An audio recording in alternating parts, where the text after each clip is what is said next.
Shalom Aleichem and welcome to Online Smicha. Many times we've spoken about the fact that Yiddish customs, Yiddish minhagim, are rich and tremendous amount of information and depth is involved in every single minig. So today we'll discuss a minig that is discussed in the Achrayim. Some do it, some don't do it, and see what there is behind it. When people go to a Beis HaChaim on a yard site to visit their parents, or you go to a tzaddik, tzaddik's kaver, tzaddik's siyin. So there is what Shulchan Aruch says and what the customs are that you do when you come in, when you're there, what you say, etc., etc. And then there are different customs, what should be done when you leave the Beis HaChaim. But sometimes you find, you hear or you see that people, there is a custom that people, when they daven in front of a tziyin, in front of a matzeva, then they, at the end of the davening, you might have seen somebody put a stone on the top of the matzeva. What is this all about? What's the reasoning for those who do so? And at the same time, should it be a stone? If anything, could a person put a bouquet of flowers, roses?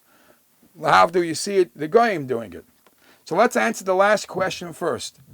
The putting roses or flowers by a tziyun, by a kaver, is not a Yiddish thing.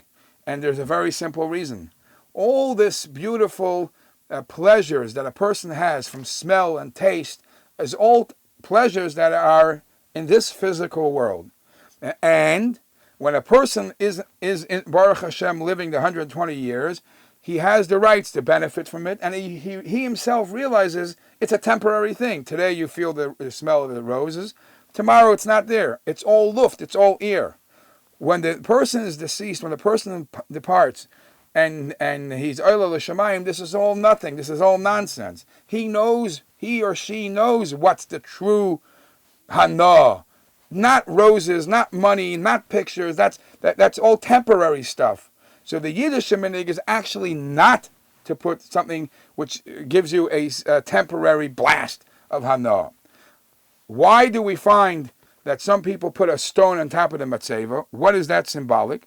Actually, this is based on a shtickle controversy too, because the Mishnah in Eidios, Perek Hey Mishnah Vav, actually says that Nebuch, when a person was put in cherem for whatever reason, and he never got out of it, and in his cherem he passed away. So because he was in a cherem, so they would bury him. But to show that he's excommunicated, so the Mishnah says that Beis Din would put a stone on his aron to show that this is a different person. This is somebody who is not Rahman al-Islam excommunicated. So it doesn't really show for something positive. Yet we see so many people that do it. So what is the reason behind that?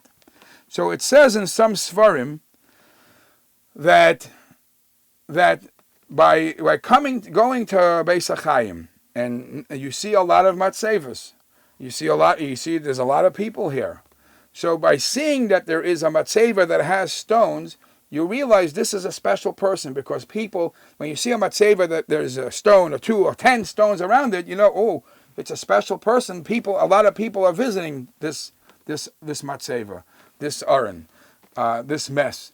Whereas a thing, matzeva and a Beis HaChaim, and there's nothing around it, and it looks not put together, it doesn't arouse anybody walking by to think about the person or do tshuva or do a mitzvah in his honor. So perhaps the putting of the stone is a symbol of a kavod and honor for the deceased. The people think about him. Others see that this is a special person and will daven for him.